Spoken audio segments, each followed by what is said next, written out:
दोस्तों, जब आप किसी गवर्नमेंट एग्जाम के लिए फॉर्म को अप्लाई करते हैं ना, तो आपसे पहले आपकी क्वालिफिकेशन पूछी जाती है। जैसे आपने कितना ग्रेजुएशन है, आपने कोई ट्वेल्थ पास की है या फिर आप पोस्ट ग्रेजुएट हैं, तब जाके आप फॉर्म को अप्लाई कर पाते हैं। वहीं अगर मैं किसी पॉलिटिशियन की बात करूं, तो पॉलिटिशियन के लिए जो क्वालिफिकेशन होती है, कितने मर्डर किए हैं, कितने उस पर चार्जर हैं, कितने उस पर चार्जेस लगे हुए हैं, क्या क्या उस पर केस लगा हुआ है, वो उसकी क्वालिफिकेशन होती है। आपको सुनने में थोड़ी हंसी आएगी, लेकिन ये सच है। अगर हमारे देश के अंदर किसी भी पॉलिटिशियन के खिलाफ कोई चार्जेस लगे हुए हैं, मर्डर केस, रेप केस, कोई भी चार्जेस लगे हुए हैं, तो उसकी वाहवाही ज़्यादा होती है, उसका वोट बैंक भी बहुत अच्छा होता है। आपको जानकर आश्चर्य होगा, मैं आपके सामने आज डाटा लेके आया हूँ। बड़े बड़े जो पार्टियां हैं उसके डाटा लेके आया हूँ। आपको पार्टी वाइज मैं दिखाऊंगा कि किस किस एमपी के, किस किस पार्टी के एमपी के कितने खिलाफ केसेस हैं। सारी सारी बातें बताऊंगा, और किस राज्य में कितना ज़्यादा एमपी एमएलए जो होते हैं उनके खिलाफ कितने चार्जेस हैं। दोस्तों, ये वीडियो बहुत आपके लिए इंपॉर्टेंट होने वाला है, क्योंकि आप एक अवेयर नागरिक हैं। आपको पता होना चाहिए हमारे देश में जो हमारा प्रतिनिधित्व करते हैं वो कितने ज़्यादा करप्ट हैं, कितने ज़्यादा उनके ऊपर चार्जेस हैं। नमस्कार साथियों, मेरा नाम है शोभित, और आज मैं आपके सामने एक बहुत बड़े मुद्दे पर डिस्कस करूंगा, जो सुप्रीम कोर्ट की गाइडलाइन है। जो हमारा टॉपिक है दोस्तों, आज सुप्रीम कोर्ट का आया एक ऐतिहासिक फैसला। इसमें क्या क्या बातें कही गई है, सुप्रीम कोर्ट के द्वारा क्या क्या गाइडलाइन दी गई है। चलिए दोस्तों, शुरू करते हैं। सबसे पहले तो मैं बात करता हूं इसमें एक न्यूज कटिंग की। इसमें आपको क्या कहा गया है? Neat benches for quick trial against MP and MLA से सुप्रीम कोर्ट। सुप्रीम कोर्ट का कहना है कि भाई, जो हमारे एमपी एमएलए के खिलाफ जो चार्जेस लगे हुए हैं, उनको क्विक ट्रायल्स, मतलब उनको जल्दी से निपटारा उनका किया जाए। ठीक है, उनका निपटारा जल्दी से किया जाए, क्योंकि कम से कम एटलीस्ट पता तो लगे कि कितने के खिलाफ कितना चार्जेस लगा हुआ। समझ में आ गया ना बात? तो ऐसे जो बातें कही है सुप्रीम कोर्ट के द्वारा, ये इनको फास्ट ट्रैक कोर्ट में लाने की बात कही गई है। ठीक है, तो ये बातें आपको समझनी है। और इसमें जो पेंडेंसी मैं आपको बता देता हूँ, हमारे देश के अंदर कितने एमपी एमएलए हैं आप मुझे कमेंट बॉक्स में बता सकते हैं। एमपी के तो मैं आपको बता देता हूँ, एमपी है टोटल 543। 543 एमपी आते हैं जो लोकसभा से आते हैं। लोकसभा में 543 मेंबर हम इलेक्ट करते, सीधे डायरेक्ट उनको इलेक्शन करते हैं, और वो सीधे डायरेक्ट इलेक्ट होते हैं आम आदमी के द्वारा। ठीक है, तो वो वहाँ चुन के हम उनको भेजते हैं, हमारा प्रतिनिधित्व करते हैं। हमारे डेमोक्रेसी यानी हमारे लोकतंत्र में वो सबसे महन जो मुद्दा होता है उठाने का, वो सबसे ज़्यादा वही कार्य करते हैं जो लोकसभा होती है। लोकसभा में ही सबसे ज़्यादा लॉ मेकर बैठते हैं। वहीं पर मतलब जो आपके विधायक बनते हैं, धन विधायक होते हैं, जो आपके वित्त विधायक होते हैं, वो सबसे ज़्यादा जो पारित होते हैं वो लोकसभा के अंदर होते हैं। ठीक है, तो ये सब बातें हैं दोस्तों। तो कितने एमपीओ के खिलाफ कितना चार्जेस लगा हुआ है आप इसको देख सकते हैं। ये आंकड़ा मैं लेके आया हूँ। The Supreme Court noted that as many as 5175 subject cases pending against MP and MLA. ये नवंबर 2022 तक का डाटा है। ठीक है, और case that pending for more than 5 year as many as 2116, which is more than 40% of such pendency it set. तो supreme court के द्वारा ये कहा गया है कि भाई, इतने पेंडिंग पड़े हुए हैं केसेस, उनको फास्ट ट्रैक कोर्ट में लाया जाए और उनका जल्दी से निपटारा किया जाए। तो ये बातें सुप्रीम कोर्ट के द्वारा कही गई है। ठीक है, तो थोड़ी सी बातें दोस्तों मैं करता हूँ उनकी, कि जो ये एमपी एमएलए के खिलाफ जब भी कोई चार्जेस होता है तो क्या प्रावधान किए गए हैं, क्या हमारे संविधान में ये बातें कही गई है। देखिए दोस्तों, सबसे बड़ी बात होती है, जो हमारा प्रतिनिधित्व करते हैं वो भी एक आम इंसान ही है। ठीक है, हम उनको चुन के भेजते हैं कि वो एक अच्छे आदमी है, हमारे लिए नो लॉ बनाए, कानून बनाए, हमारे देश की रक्षा करे, हमारे देश को चलाए। ठीक है, अब हमारे देश को चलाने वाला ही जब भ्रष्ट होगा, हमारे देश को चलाने वाला ही रेपिस्ट होगा, या फिर किसी के ऊपर चार्जेस होंगे, तो वो हम उस पर कैसे अपना जो है सारा काम कामोद्धार लोकतंत्र को उसको सौंप रहे हैं। ठीक है, तो आगे आने वाले समय में हमारे लोकतंत्र कैसे आगे सर्वाइव करेगा, ये आप उनके हाथों में दे देते हैं। तो एक रिप्रेजेंटेशन पीपल एक्ट है एक हमारे देश के अंदर। ये 1951 में बाबा साहेब अम्बेडकर के प्रयासों से लाया गया था। अब इसमें क्या क्या प्रावधान किए गए हैं? जो एमपी और एमएलए होते हैं, एमएलए जो होते हैं वो आपके जो स्टेट लेजिस्लेटिव असेंबली होती है उनसे चुन के आते हैं, और जो एमपी होते हैं हमारे, जो सीधे सेंटर में चुन के जाते हैं। तो ये काम करते हैं। इनके खिलाफ जो भी चार्जेस होते हैं उनकी सजा के प्रावधान किए गए हैं। कितने साल का उनके प्रतिबंध लगेगा, ये आरपी एक्ट 1951 के तहत दिए गए हैं। तो ये बातें आपको पता होगी। अब संशोधन भी 1966 के अंदर किया गया था। इसमें आरपी एक्ट में संशोधन भी बार बार होते रहे हैं कि भाई, इस प्रकार से अगर किसी के खिलाफ कोई चार्जेस होते हैं, लेकिन वो इतने ज़्यादा इंप्लीमेंट नहीं हुए हैं। मैं आपको बता देता हूँ, जितने भी संशोधन भी हुए हैं, आज भी बड़े बड़े नेताओं के खिलाफ अगर आप देखेंगे ना उठा के चिट्ठा, तो उसमें भी आपको पता लगेगा कि हमारे देश के अंदर कितने ज़्यादा भ्रष्ट नेता है, कितने ज़्यादा करप्ट नेता है। ठीक है, मेरा वीडियो सेंसर हो सकता है, लेकिन मैं आपको बता देता हूँ ये कड़वी सच्चाई है, आप भी मुझे कमेंट बॉक्स में बता सकते हैं। तो दोस्तों, ये रिप्रेजेंटेशन जो पीपल एक्ट है, ये क्या कहता है, ये इसकी सेक्शन यानी कि धारा 8(1) कहती है, a person convicted for promoting enmity between different groups, rape, terrorist attack act, insulting national flags, ECT. ठीक है, तो ये डिस्क्वालीफाई कर देता है अगर वो कोई एक सेक्शन 8 है उसके खिलाफ कोई भी मुकदमा दायर होता है तो सेक्शन 8 एक्टिव हो जाता है। ठीक है, तो ये सभी के सभी सेक्शन उसमें लिखे हुए हैं। आपने मुद्दा सुना होगा दोस्तों, जो राहुल गांधी का मुद्दा हुआ था। राहुल गांधी को 2 साल से ज़्यादा सजा दी गई थी।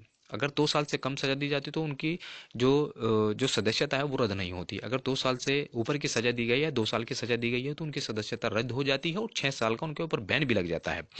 अब जो सुप्रीम कोर्ट के द्वारा एक आदमी ने प्ली डाली थी 2016 के अंदर, उनका नाम है अश्वनी उपाध्याय। वो बीजेपी के कह देते हैं कि बीजेपी के क्या बोलते हैं, लॉयर हैं। ठीक है, तो उन्होंने प्ली डाली थी कि जो एमपी एमएलए हैं उनके खिलाफ चार्जेस लगाए जाएं, उनके खिलाफ जो एमपी एमएलए है उनको फास्ट ट्रैक कोर्ट में या फिर उनको सुनवाई की जाए। ठीक है, तो उनमें क्या हुआ था, उनकी उनकी मांग थी कि 6 साल को हटा के इसको लाइफ टाइम कर दिया जाए, कि अगर किसी के खिलाफ कोई भी एमपी एमएलए होता है, एमपी एमएलए के खिलाफ कोई भी मर्डर या रेप चार्जेस होते हैं, उनके 6 साल का बैन न लगाकर लाइफ टाइम के लिए बैन लगा दिया जाए, ये मांग इसमें चल रही थी। तो सुप्रीम कोर्ट ने अभी इसके लिए होल्ड पर रखा है, लेकिन सुप्रीम कोर्ट ने गाइडलाइन दे दी आगे आने वाले समय में इसके लिए कानून बनाए या फिर आरपीए एक्ट के अंदर संशोधन करे। कौन करेगा? गवर्नमेंट ही करेगी, क्योंकि इतनी ज़्यादा अथॉरिटी सुप्रीम कोर्ट को नहीं है कि वो किसी भी आरपीए या फिर किसी भी उसमें, क्योंकि इसके लिए विधायक लगाया जाता है। ठीक है, विधायक लगाया जाएगा, फिर उसके अंदर संशोधन किया जाएगा, तब जाके वो एक लॉ बनेगा। लॉ बनने के बाद फिर इम्प्लीमेंट होगा, तब जाके सुप्रीम कोर्ट भी इस चीज़ को फॉलो करेगी। तो ये हमारे देश में प्रक्रिया चलती है। हमारे देश के जुडिशरी सिस्टम जो कार्यपालिका है, न्यायपालिका है, वो उसमें काम करते हैं। ठीक है, ये सेक्शन 4 है। सेक्शन 2 है, जो राहुल गांधी की सदस्यता को रद्द किया गया था, वो सेक्शन 8 के सेक्शन 3 सब सेक्शन 3 के अंदर किया गया था।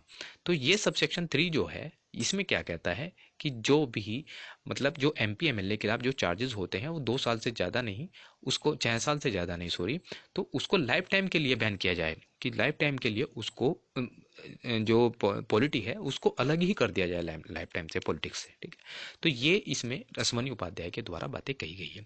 ठीक है, अब मैं दोस्तों जो इम्पोर्टेंट टॉपिक है अपना, इस पर आता हूँ। आपको मैंने स्टार्टिंग में वीडियो में बताया था कि मैं आपके लिए एक डाटा लेके आया हूँ कि हमारे देश के, हमारे राज्यों के अंदर कौन कौन से कितने एमपी हैं जो सबसे ज़्यादा भ्रष्ट हैं। अब आप सबसे ऊपर देख रहे हैं उत्तर प्रदेश। उत्तर प्रदेश की जनसंख्या ज़्यादा है, एमपी एमएलए ज़्यादा है, और जनसंख्या ऑफिशियली ज़्यादा होगी तो एमपी एमएलए भी ज़्यादा होंगे। तो आप देख सकते हैं इसमें सबसे ज़्यादा जो नंबर ऑफ एमएलए हैं उनके खिलाफ कितने चार्जेस हैं। उत्तर प्रदेश के स्थान आता है, फिर तमिलनाडु का आता है, फिर बिहार का आता है, फिर वेस्ट बंगाल का आता है। ठीक है, तो ये सभी के सभी हैं। अब दोस्तों मैं बात बता देता हूँ, आपको भी थोड़ा जाकर आश्चर्य होगा। जो हमारे देश की सबसे बड़ी पार्टी बन के उभरी है बीजेपी, भारतीय जनता पार्टी, उसके एमपी कितने ज़्यादा रेपिस्ट हैं, भ्रष्ट हैं या फिर मर्डर हैं, ये आप इसमें देख सकते हैं। ये दोस्तों 2019 का डाटा है, इसमें आप देख पाएंगे बीजेपी लगभग लगभग 116 जो एमपी हैं वो किसी ना किसी केस में इन्वॉल्व हैं। ठीक है, तो आप समझ पा रहे हैं ना। तो देखिए दोस्तों, हमारे देश में ये क्वालिफिकेशन है नेताओं की, कि अगर किसी के खिलाफ कोई भी चार्जेस हैं तो वो अच्छा नेता होगा। अगर किसी के खिलाफ 10 से 15 केस होंगे, वो ही नेता उभर के सामने आएगा। अगर मानने की बात है, अगर किसी एम्प्लॉय के या फिर हम कोई किसी गवर्नमेंट की तैयारी करने लग रहे हैं, अगर मानने की बात है, अगर उसके खिलाफ कोई चार्जेस हो जाते हैं, तो चार्जेस होने के बाद क्या होगा, उसका एफआईआर में नाम आ गया, एफआईआर में नाम होने के बाद उसके चार्जशीट फाइल हो गई। जब चार्जशीट फाइल हो जाएगी, चार्जशीट फाइल होने के बाद फिर उसका नाम चलता रहेगा, फिर उसका करेक्ट सर्टिफिकेट, जब उसकी ज्वाइनिंग लेटर आएगा करेक्ट सर्टिफिकेट में, फिर उसको अयोग्य घोषित कर दिया जाएगा। तो क्या फायदा इसी लाइफ का। तो ऐसा ही हमारे एमपी एमएलए के साथ हो तो कितना अच्छा रहेगा, हमारी डेमोक्रेसी को बूस्ट मिलेगा, हमारे लोकतंत्र को बढ़ावा मिलेगा। हम जो दुनिया में सुपर पावर बनने की आगे बढ़ रहे हैं, उसमें भी एक लोकतंत्र का आगे एक कदम होगा। अगर हम एमपी एमएलए को भी जैसे जैसे हम एक आम आदमी को ट्रीट करते हैं, एमपी एमएलए को भी हम ऐसे ट्रीट करें। तो ये दोस्तों आंकड़े हैं, इनको आप समझिए कि किस प्रकार से हमारे देश के अंदर पॉलिटिकल सिस्टम काम करता है, ये आप इसमें देख सकते हैं। अब दोस्तों सुप्रीम कोर्ट की क्या क्या गाइडलाइन है वो तो मैंने आपको बता ही दी है कि भाई सुप्रीम कोर्ट ने कहा है कि उनको जो भी किसी भी एमपी एमएलए के खिलाफ जो भी चार्जेस हैं उनको फास्ट ट्रैक कोर्ट में लेके आइए और उनके जल्दी से जल्दी उनका निपटारा कीजिए। तो ये सुप्रीम कोर्ट की गाइडलाइन है। अब एक और दोस्तों मुद्दा बहुत ज़्यादा चर्चा में रहा है, मुद्दा चर्चा में रहा है पंजाब का, पंजाब गवर्नमेंट का। पंजाब गवर्नमेंट में क्या हुआ था कि अब से जनवरी फरवरी के आसपास एक बिल पारित हुआ था। तो बिल पारित होने के बाद क्या होता है, क्योंकि आपको पता होना चाहिए कि जो राज्यपाल होते हैं वो सेंट्रल गवर्नमेंट का ही प्रतिनिधित्व करता है राज्य में जाके। और पंजाब में कौन किसकी सरकार है, आम आदमी की पार्टी की सरकार है। आम आदमी पार्टी ने एक वहाँ पे बिल अपना इंट्रोड्यूस किया, वो पास कराया, लेकिन उसको उसको कंसेंट के लिए मतलब उसके साइन होते हैं राज्यपाल के, जैसे राष्ट्रपति के साइन होते हैं जब सेंटर में कोई भी बिल पास होता है, ऐसे ही राज्य में होते हैं। अब राज्य में एक बिल पास हुआ, बिल पास होने के बाद राज्यपाल के पास गया, राज्यपाल ने उसको असेंट न देने की वजह से उसने अपने पास होल्ड पर रख लिया। अब उस बिल का इंतजार करते रहे, कोई बिल खास भी हो सकता है, किसी के मतलब कोई योजना भी हो सकती है जिससे कि राज्य के अंदर निपटारा हो सकता है, तो सुप्रीम कोर्ट इसके बीच में आ गया। सुप्रीम कोर्ट ने खुद अपने आप से ये कहा है कि आप आग से खेल रहे हैं। ऐसी क्या मतलब बात बोली है। जी हाँ दोस्तों, सबसे बड़ी बात होती है, सुप्रीम कोर्ट का कहना होता है कि सबसे बड़ी बात है हमारे देश में जो प्रतिनिधि चुन के आते हैं सरकार वो बनाते हैं, आप तो एक नुमाइंदे हैं, आप तो सरकार के जो सेंटर में बैठे हैं उनके नुमाइंदे हैं, सिर्फ आप अपना जहाँ तक आपका हो सकता है वहाँ तक काम करिए, आप आगे मत बढ़िए। क्योंकि जो निर्वाचित लोग होते हैं, जो लोगों का प्रतिनिधित्व करते हैं, उनकी सबसे ज़्यादा पावर होती है, ये सुप्रीम कोर्ट का कहना है। सुप्रीम कोर्ट यही बात कह रही है कि आप आग से खेल रहे हैं। क्योंकि भाई देखो, राज्यपाल वहाँ पे कौन, सेंट्रल गवर्नमेंट चुन के भेज रही है, सेंट्रल गवर्नमेंट अपना प्रतिनिधि बन के भेजती है, क्योंकि सेंट्रल गवर्नमेंट का सबसे ज़्यादा, देखो ये पॉलिटिक्स है, ये देश में, हमारे देश में किसी की गवर्नमेंट नहीं होती है। तो देश में जब गवर्नमेंट नहीं होती है, किसी राज्य में गवर्नमेंट नहीं होती है, तो वहाँ पे उसका दबदबा बना रहे इस हिसाब से वो अपने राज्यपाल को चुन के भेजती है। यही काम होता है, यही कांग्रेस ने किया है, यही बीजेपी कर रही है। तो ये हमें इसमें ज़्यादा पॉलिटिक्स में नहीं जाना है।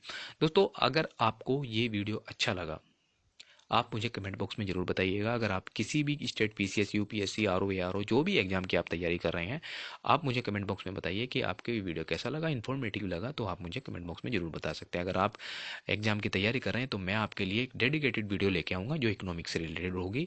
उसमें मैं सभी के सभी टॉपिक्स एक्सपेक्ट क्लियर करूँगा अगर आपसे एग्जाम से पूछे जाते हैं तो। ठीक है, वीडियो कैसा लगा दोस्तों कमेंट बॉक्स में ज़रूर बताएं। Thank you all of you, मिलते हैं अपनी नेक्स्ट वीडियो में।